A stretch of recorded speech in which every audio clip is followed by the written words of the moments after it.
주간 평안하셨습니까? 오늘 말씀은 요한복음 4장 15절 말씀입니다. 이 말씀을 보게 되면 우리가 한 여인이 등장을 하죠. 사실 아마 교회에 나와서 하나님께 예배드리고 어느 정도 믿음의 시간들이 갖고 계신 분들이라면 이 요한복음 4장의 내용은 아마 다 알고 계실 겁니다. 혹여 모르는 분도 있고 해서 간단하게 내용만 말씀을 드린다면, 예수님께서 사마리아 땅 수가성을 지나게 되셨죠. 그때 정오 무렵에 한참 지금처럼 때학볕이 더울 그 시간입니다. 그 무렵에 한 여인이 우물에서 물을 깃는 걸 보시고 그녀에게 다가가서 대화를 나누는 장면입니다. 이 대화를 나누는 장면, 어찌 보게 되면 뭐 그렇게 크게 어떤 큰 사건이라 보기 좀 어려울 정도로 평범할 수도 있을 겁니다. 그런데 요한복음 4장 1절로부터 등장하는 예수님과 이 수가성 여인과의 대화 내용들은 그렇게 쉽지만은 않습니다. 많은 목회자들이, 사실 신학자들도 마찬가지지만 이 말씀 들어보면서 너무나도 많은 메시지들이 숨겨져 있기 때문에 참으로 당혹스럽고 좀 어려워하는 그러한 이야기 중에 하나죠. 사실 요한복음에 그러한 특징을 좀 갖고 있는 게 어느 정도 사실이긴 합니다. 저는 오늘 이 성경 말씀 속에 등장하는 한 여인이죠. 이 수가성의 한 여인입니다. 이 여인의 이야기를 한번 해보고자 합니다. 말씀을 보게 되면 우리는 예수님에 집중을 합니다. 근데 오늘은 수가성에서 만난 하나 여인에 한번 집중을 한번 해보자는 겁니다. 그 여인에 집중하면서 수고하고 무거운 짐진 자들아 라고 하는 제목으로 이번 주 다음 주 말씀을 한번 전해보고자 합니다. 오늘 이 말씀을 진행하기 전에 마태복음 11장 28절 말씀을 한번 잠깐 보시겠습니까?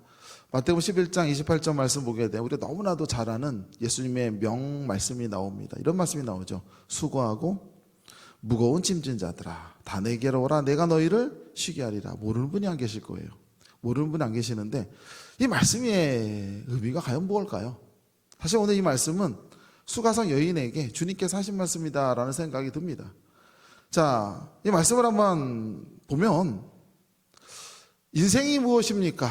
우리가 삶을 살아가는 데 있어서 인생이 무엇입니까? 라고 얘기할 때 우리 주님은 참으로 멋지게 표현하셨습니다. 뭐라 표현하셨는가 하니, 삶을 살아가는 우리 모두는 수고하는 인생을 살면서 각자가 그에게 주어져 있는 삶의 짐을 지고 살아가는 자들이다 라고 표현을 합니다. 뭐 철학적으로 이거 실존이라고 이야기합니다. 뭐 멋진 말일 수도 있지만 저는 예수님 말씀이 더 멋진 것 같아요. 왜 그러냐면 인생이라는 건 무엇입니까? 라고 이야기하게 되면 인생은 각 사람이 살아가는 모습이 있는데 그 모습을 주님은 수고한다고 표현을 하고 계십니다. 굉장히 안쓰럽고 너무 사랑스러운 표현인 것 같아요. 인생 뭐 수고하는데 그들 모두가 수고하는 그 삶의 모습을 가만히 들여다보니 각 사람마다 자기가 짊어져야 될 짐이 있다라고 하는 것이죠. 각 사람마다 짐이 있습니다. 그 짐을 지고 가는 것, 자신이 져야 될 그 짐을 지고 살아가는 게 주님은 뭐라고 표현하셨는가 하니 인생이라고 오늘 말씀에 표현하고 있는 거거든요. 어찌 보게 되면 이런 것도 생각해 볼 수가 있을 것 같아요. 사람은 삶을 선택을 하면서 살아가지요. 그리고 우리는 자기가 원하는 삶을 삽니다 라고 말할 수 있어요. 그러나 그렇지 않죠. 사람이 할 수 있는 건 선택을 할 뿐이지 선택을 하고 나서 열리는 문들이 어떻게 진행이 되고 펼쳐질지는 아무도 모릅니다. 이게 인생이죠. 우리가 생각을 할 때 목표를 정합니다. 목표라고 하는 건 내가 갖고 싶고 원하고 하고 싶은 것이지 그것을 얻어지고 나서 어떠한 인생이 펼쳐질지는 모르는 게 인생이거든요. 주님 우리에게 그런 얘기를 하시는 거죠. 너희가 선택한 그 인생을 위해서 수고하지만 각 사람마다 선택하고 나서 문을 열었을 때 우리는 그 선택으로 인해서 또 다른 무거운 짐을 지고 걸어가는 인생이라는 겁니다. 사랑하는 자녀를 위해서 수고하는 것을 우리는 짐이라고 말하지 않습니다. 기쁨이죠. 그러나 그것조차도 기쁨이지만 분명한 거는 짐입니다. 왜? 기쁨이 고통을 잊혀지게 하는 것이지 아무리 기쁜 짐이라 할지라도 어려움이 있을 수밖에 없는 거죠.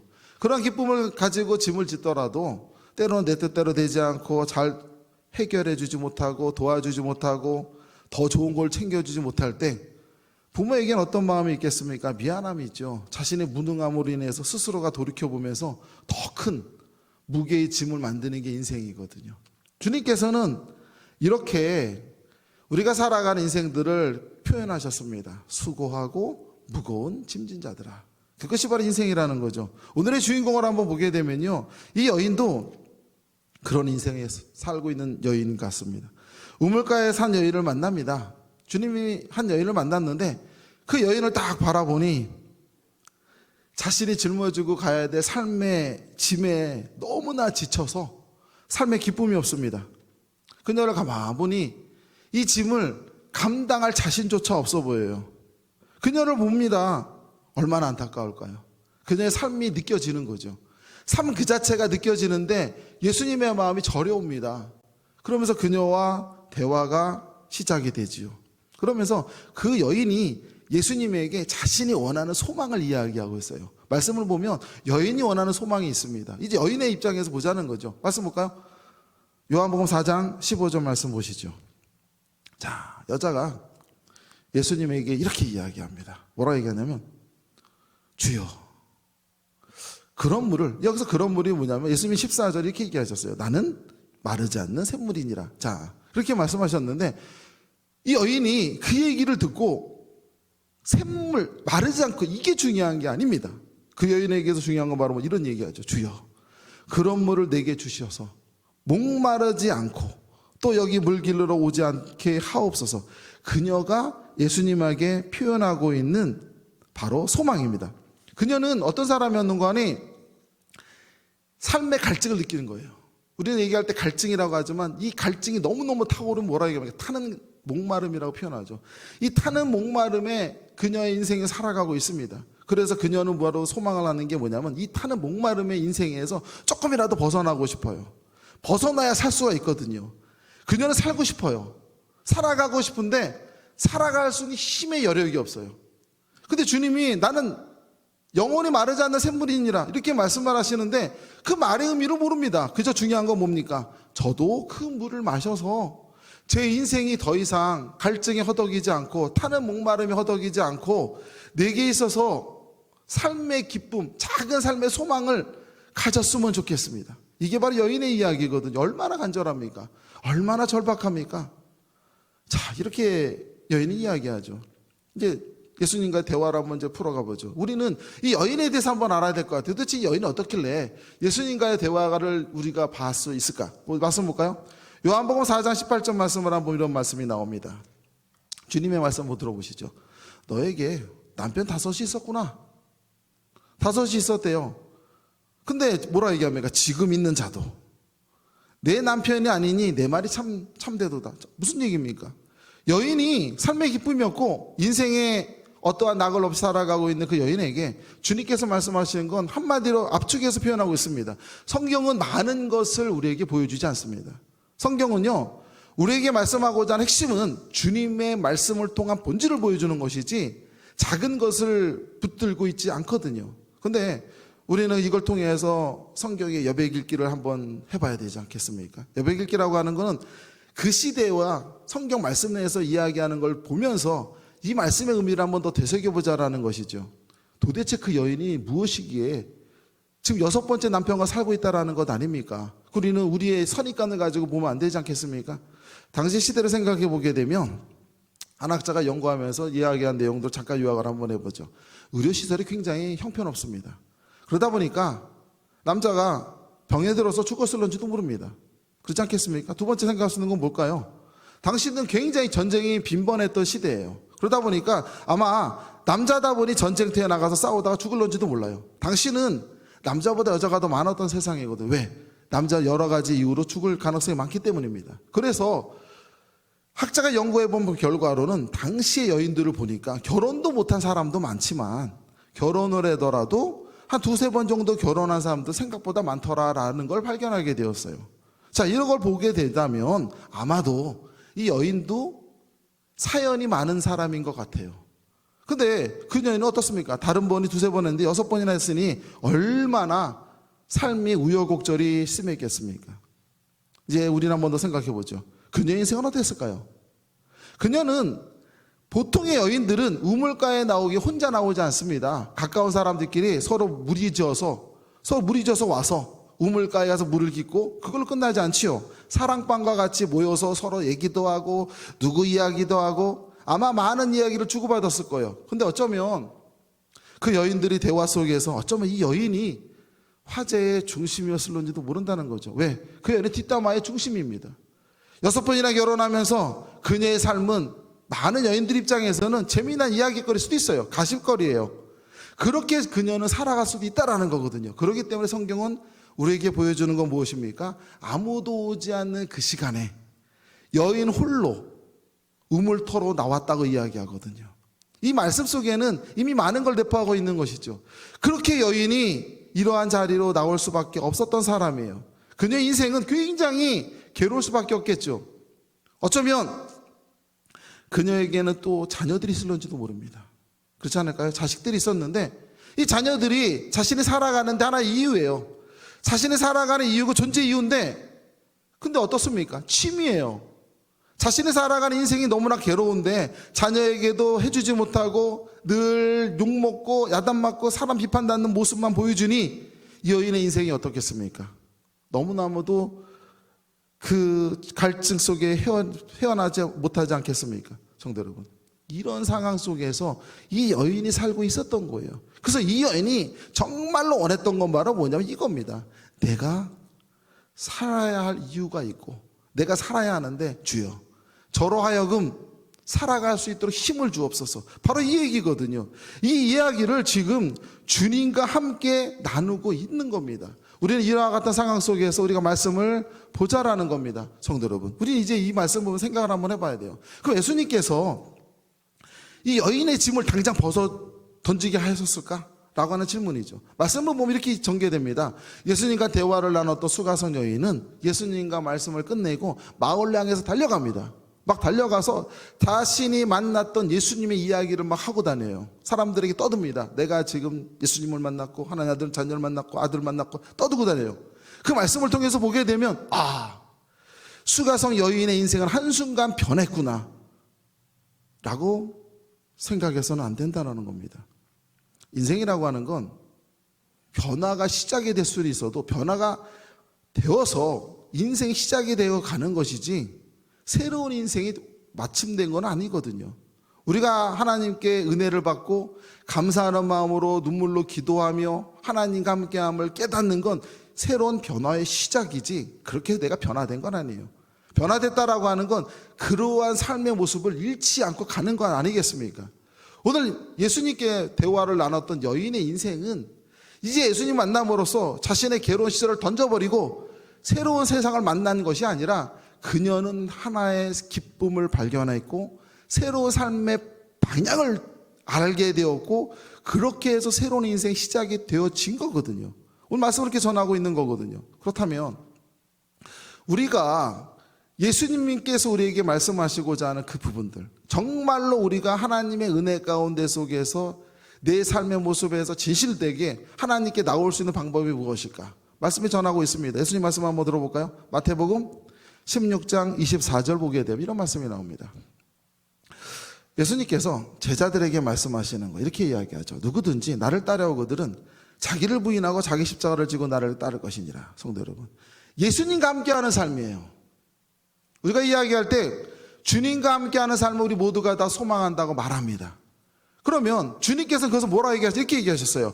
자기를 부인하고 자기 십자가를 지고 나를 따르라. 이런 말씀이거든요. 이 말씀을 이해하기 위해서 어쩌면 오늘 앞전에 마태복음 11장 말씀을 전했던 것처럼 뭐라고 얘기합니까? 말씀 속에서 얘기한 것처럼 수고하고 무거운 짐진 자라고 인생을 표현하셨던 주님의 말씀을 이해해야만이 가능한 얘기거든요. 우리 인생은 각자가 지고 짊어지는 인생이 있는데 여기서 뭐라 얘기합니까?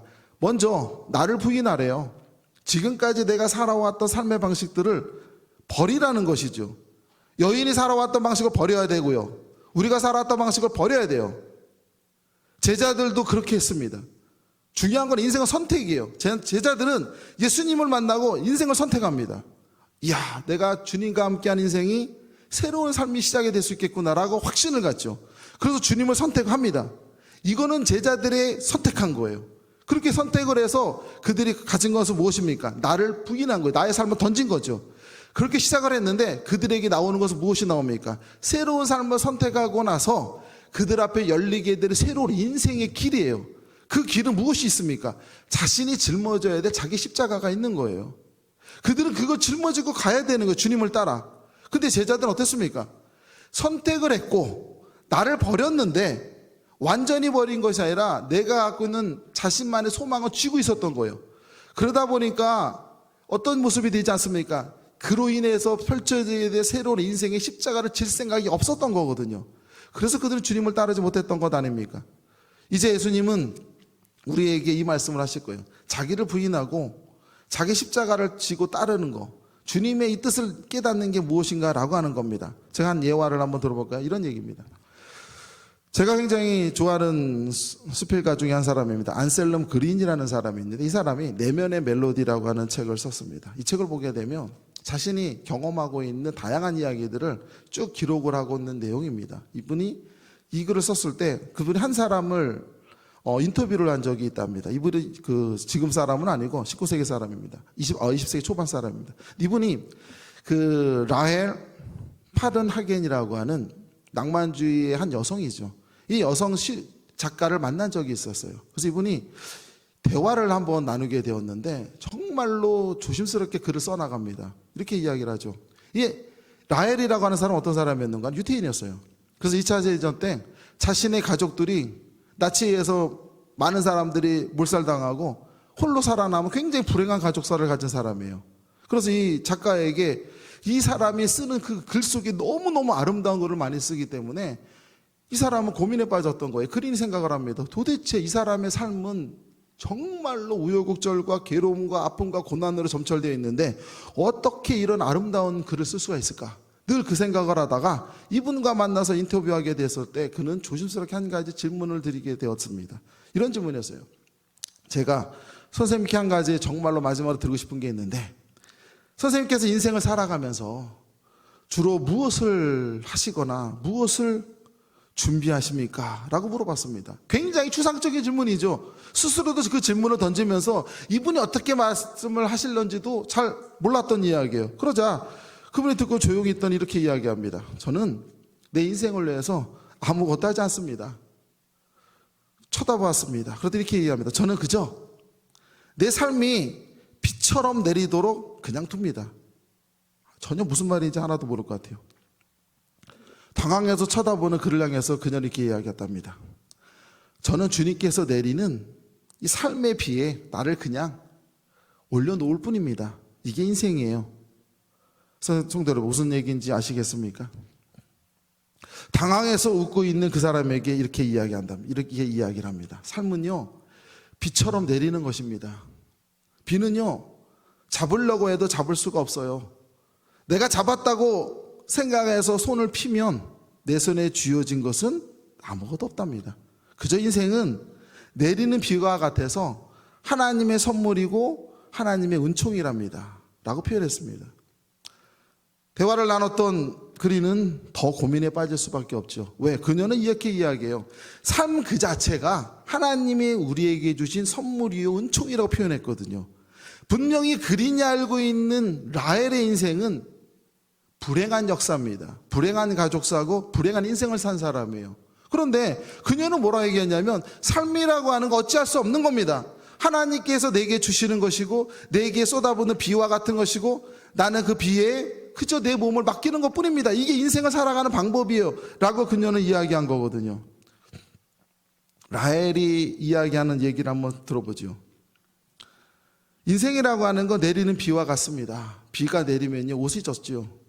옷이 젖게 되면 사람은 누구나 불편하게 됩니다. 옷이 몸에 들러붙고요. 굉장히 불편하죠. 삶이라고 하는 건 내가 선택해서 가질 수 있는 게 아니에요. 내가 비가 오는데 이 비를 피하고 싶은데 내 몸에 젖고 있다면 이 불쾌감에서 짜증이 날 수도 있지만 어쩔 수 없는 거거든요. 우리가 기억해야 될 게 하나 있는데 하나님은 처음부터 우리가 우리의 삶을 선택하도록 허락하지 않으셨답니다. 처음부터 우리 모두는 내가 선택해서 살아가는 것이 아니라 우리는 인생은 처음부터 그저 내리는 피였어요. 인생의 출발은 그렇게 누구나 다 한답니다. 어떤 이는 부자로 태어나고, 어떤 이는 가난한 사람으로 태어나고, 어떤 사람은 항무지에 떨어져서 불행한 인생을 만나기도 하고, 어떤 이는 옥토밭에 떨어져서 세상 만사 모르고 교만함과 철없음으로 인생을 살아갈는지도 몰라요. 이 모든 것들은 그저 자신이 선택한 게 아니라 하나님이 내리는 비이기 때문에 각자가 거부할 수 없게 내게 다가오는 거거든요. 이렇게 거부할 수 없이 인생이 시작이 됩니다. 그런데 이 비를 거부하게 되면, 내 자신에게 쏟아지는 이 비를 맞으면서 괴롭다 소리치게 되면 우리는 내 삶이 행복할 수가 없습니다. 벗어날 수 없기 때문이죠. 그러나 한번 비를 맞고서 보십시오.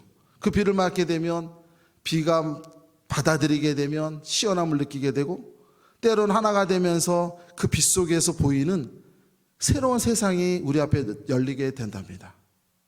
이것이 바로 우리가 비 안에서 바라보는 세상의 풍경이에요. 이렇게 바라다 보았을 때 우리는 하나님께서 내게 주신 삶의 의미를 깨달을 수가 있는 것 아닐까요? 라고 라헬이 그 남자에게 이야기를 했습니다. 성도 여러분, 우리가 세상을 바라다 볼 때 비 안에서 바라보는 세상의 이야기가 뭘까요? 시편의 이야기입니다. 시편에 보게 되면 수많은 사람들이 삶의 괴로움과 세상의 짐을 짊어지고 가면서 수많은 비를 맞으면서 온몸이 젖어가면서 그 속에서 만난 하나님의 이야기를 시편에서 하고 있잖아요. 그래서 시편이 멋진 것 아닙니까? 그 이야기처럼 그녀도 이와 같은 이야기를 합니다. 우리의 삶이 바로 이런 거라는 거죠. 세상은 두 가지 종류가 있는 것 같습니다. 비 속에서 세상을 바라보는 사람, 또 하나는 뭘까요? 비 바깥에서 바라보는 사람이에요. 비를 피하려고 하는 사람. 오로지 내 인생에서 내가 원하는 삶만 붙으려고 하다 보니까 끊임없이 쏟아지는 비를 맞으면서 피하려고만 하는 사람이죠. 피할 길이 없습니다. 참으로 안타깝죠. 인생이라는 건 선택을 할 뿐이지 선택해서 가졌다고 끝나는 게 아니거든요. 인생은 죽는 게 아니에요. 살아있는 거기 때문에 내가 무엇인가를 손에 쥐는 순간 끝난 게 아니라 새로운 문이 열리는 것 아닙니까? 새로운 문이 열린다라는 건 또 다른 짐이 내게 주어지는 거예요. 이제 이 짐이 내가 싫다고 해가지고, 이 짐이 내가 원치 않는다고 해가지고 던져버리고 또 다른 걸 선택하려 될 수 있겠습니까? 아니라는 거거든요. 성도 여러분, 비 바깥에서 보는 사람의 이야기는 어떤 걸까요? 몇 주 전에 제가 한번 말씀을 준비하며 도서관에서 글을 쓰고 있는데, 말씀을 준비하고 있는데 40대 한국인 여성분인데, 이런 모습을 아마 성도 여러분들 낯익었을 거예요. 자주 봅니다. 한 자녀를 데리고 와서 도서관에 공부를 시키고 있어요. 근데 아마 보니까 투터를 받아서 선생님이 갑니다. 그래서 아이 혼자 남았는데 엄마가 아이를 앞에 딱 앉히면서 진짜 이제 엄마와 함께 1:1 공부를 시작하더라고요. 앉혀놓고 했던 걸 다시 반복해서 가르칩니다. 보니까 뭐 저 발음이나 그분 발음이나 뭐 비슷한 것 같아요. 별로 좋지 않은데 아이한테 끊임없이 따라 읽게 합니다. 그래서 혼자 생각을 하죠. 저 발음이면 아이가 선생님한테 배웠던 걸 다 잊어버릴 것 같은데, 내 발음이나 별반 다르지 않을 것 같은데, 열심히 얘기합니다. 아이가 투정돼요. 왜? 뭔 소리인지 모르겠다는 거예요. 선생님하고 틀리대요. 근데 엄마가 막 야단쳐요. 따라서 하라고, 따라서 하라고. 영어 단어 반복해서 읽게 하고 막 외우게 하고 정말 바빠요. 왜 그럴까요? 선택한 인생에 갖기 위해서죠. 내가 선택했기 때문에 취하고 싶어요. 그러니까 늘 초조하고 급합니다. 처음에 이 땅에 온 사람이라는 생각이 퍼뜩 들지요. 아, 서두는구나. 저렇게 살아가는데 이 작은 일에서, 이 작은 일조차도 내 뜻대로 되지 않는데 인생에서 내리는 비를 과연 우리는 피할 수가 있을까라는 이야기 아닙니까? 오늘 수가성의 한 여인은 어떤 여인이냐면요, 바로 이런 여인이에요. 이 여인은 삶을 비 바깥에서 보는 여인이었죠. 6번이라는 결혼을 하면서 어떤 삶이었는지 우리는 예측할 수 없지만, 그래도 그녀는 뭔가를 바꿔보고 싶었고, 이뤄보고 싶었고, 갖고 싶었고, 자신이 추구하는 인생을 갖고 원했는지도 몰라요. 아무리 노력했지만 자기 뜻대로 되지 않습니다. 끊임없이 피해보지만 피해지지가 않아요. 그러면 어떻습니까? 삶이 늘 괴로움으로 가득하지요. 그러면 그럴수록 사람은 나밖에 의지하지 않습니다. 참 아이러니합니다. 사람이 할 수 없다는 걸 알게 되면 다 내려놓고 뭔가를 찾을 것 같은데 아니에요. 찾고 찾는데 더 이상 찾을 게 없을 땐 그래도 자기를 붙듭니다. 왜? 그래도 믿을 건 나밖에 없거든요. 그렇게 더욱더 자신을 의지합니다. 그러면 그럴수록 삶에 기쁨이 없어요. 늘 갈증해요. 타는 목마름으로 타들어가요. 바로 이럴 때 주님을 만난 것 아니겠습니까? 이렇게 주님을 만났을 때 주님과 대화 내용을 한번 보시죠. 이제 갑자기 말씀이 너무 산으로 가버린 얘기가 나옵니다. 두 분이 대화를 하는데 말씀 볼까요? 요한복음 4장 21절 말씀입니다. 보시죠. 예수께서 이르시되 여자여 내 말을 믿으라. 이 산에서도 말고 예루살렘에서도 말고 너희가 아버지께 예배할 때가 이르리라. 성도 여러분, 사실 이 말씀이 갑자기 이렇게 확 변해지면서 많은 사람을 하여금 당황하게 만드는 규절이기도 합니다. 예수님과 사마리아 여인이 만나서 인생의 정말로 깊이 있는 부분에 대한 말씀을 나누다가 갑자기 한 여인이 이야기해요.